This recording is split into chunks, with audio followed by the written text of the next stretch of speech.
Hi guys, so today I'm going to be showing you my process of doing crochet braids on my sister Alexis. So if you'd like to see the process, then just keep on watching. So this is the braid pattern I like to use. I do 16 braids in the front of her head till about her ear. Because her hair is finer, on my hair I usually do about 18. And then I do an anchor braid, which is that first braid right behind those 16 braids. And I do that going sideways. That's what I just ran my finger along. And then the rest of her hair I braid back and forth in a zigzag. And I usually do that in 3 sections. You don't have to, but that's just my preference so the braids don't get too thick.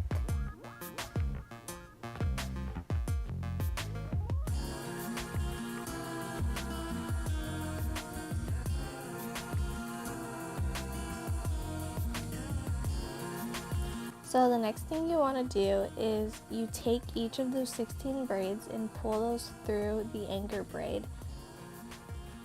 And this, I'm going to show you guys a close-up. If you don't know what I'm doing, I'm just latching it through and pulling it through the hook so that the braid goes through the 16 braids goes through the anchor braid. And this step is really important if you want your to eliminate those gaps that you're gonna have using straight hair. And the two ends, I usually do those together just because those tend to slip out more. So then the next thing you want to do is just find a spot around halfway through those zigzag braids and then pull the rest of the braids through until that little gap that the braids make. And I'll show you once I finish doing this what I mean by that, if that's not making any sense.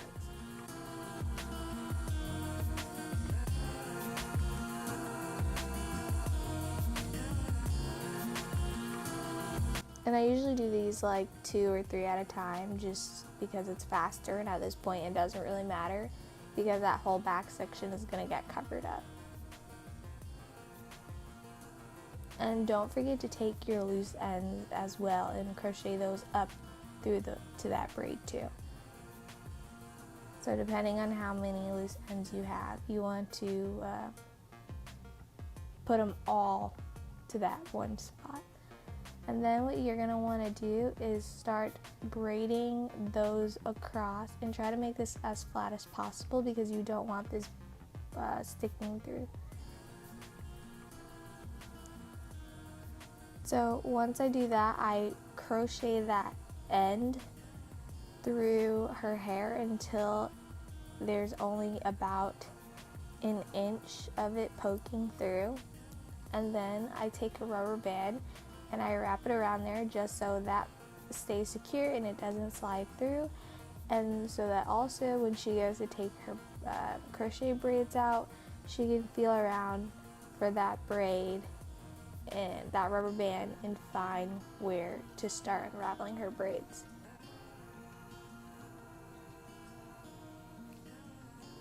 And my brother was recording this for me, so sorry if he's a little shaky. But this is what I mean. You see the braid going across. It's in between those 2 zigzag braids. And this is what you want to have, a smooth base. So as you can see, I've started crocheting her hair in, and I'm using the colors 1B and number 6.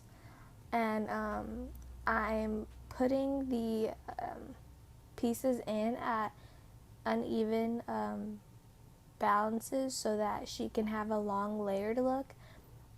And you'll see how that looks in the end, but basically you want 1 short piece and 1 long piece on each side. And then as you work your way up her head, you want to even those pieces out so that it looks half and half. And that's how you'll create a layered look. And this also helps make the hair look a bit thicker at the bottom as well.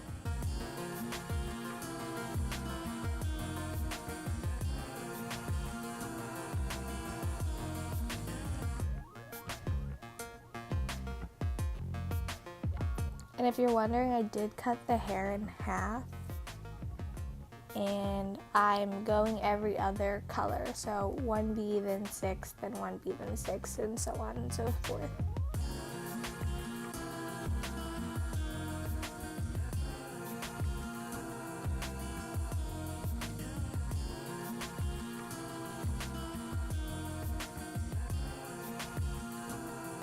So at the bottom, you can use bigger pieces and they can be further spaced apart, but as you work your way up to the top, you want to start using medium-sized pieces and putting them closer together so you won't have any gaps.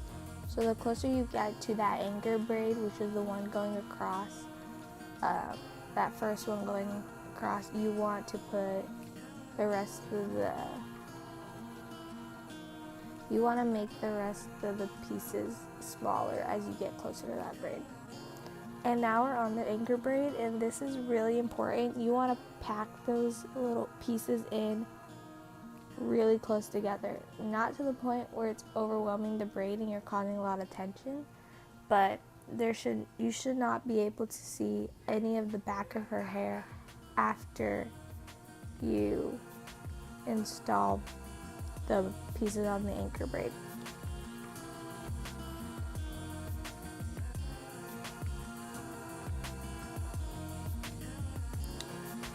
And this is just for if you're using straight hair. If you're using curly hair, you can be a little bit more spaced, but straight hair isn't as voluminous and isn't as forgiving, so you need to make sure all the gaps are covered at this point.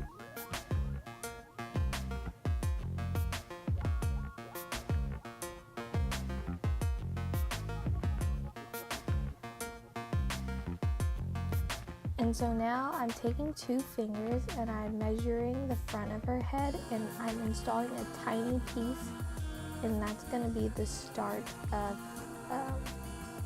the rest of the crochet pieces. And I do this because I'm going for tree braid look. I think it looks better than crocheting all the way up to your front edges, and it leaves room to disallow unnecessary tension, because you don't need all that tension on your edges, especially if you have finer hair like my sister does in the front. So I just take 2 fingers, measure that out, and then I put in all of the other smaller pieces to start off the rest of the crochets, and I kind of just do that in a straight line. And if you have dips in your hairline like my sister does naturally, then your line may not be perfect. Just try to get it as straight as possible without adding too much tension on little baby hairs, because you don't want to over braid your hair for this style. This is supposed to be a protective style, so your braid should not be that tight. Like if your head is hurting, then your braids are too tight, and we want to avoid that because the crochet braids already tighten up your head, so you don't want to have tight braids on top of tight crochet braids. That's just going to be too much tension, and we're putting this style in so that her hair can look nice and also be protected and grow at the same time. So now I'm just going in and filling in the rest of that braid, or those braids I guess I should say, and I'm also putting these pieces really tiny and really close together. You want the pieces in the front to be very thin, and as you get back towards that anchor braid, you can kind of make them a bit bigger, just to speed up the process. But you want to put those pieces close together just like you did on the anchor braid, because you don't want gaps in this part.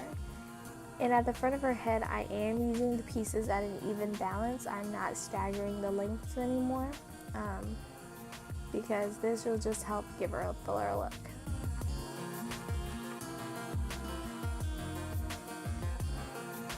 So next, you just want to blow dry the hair, and make sure your blow dryer doesn't get too hot because you don't want to melt the hair. Some blow dryers do overheat a bit, and you do not want to ruin all of that work that you just put in.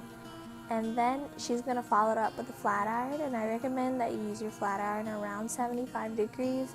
I think the Kanekalon hair can withstand up to 100 degrees, and certain brands can go up to 350, but I recommend you just stay around 75 degrees, or if you do have a brand that can go up higher, that you test it out on a different piece before you put it in your head.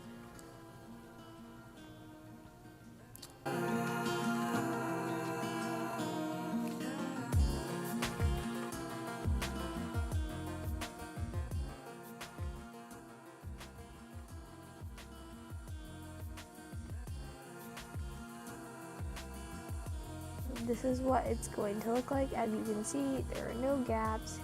She has a nice layered look.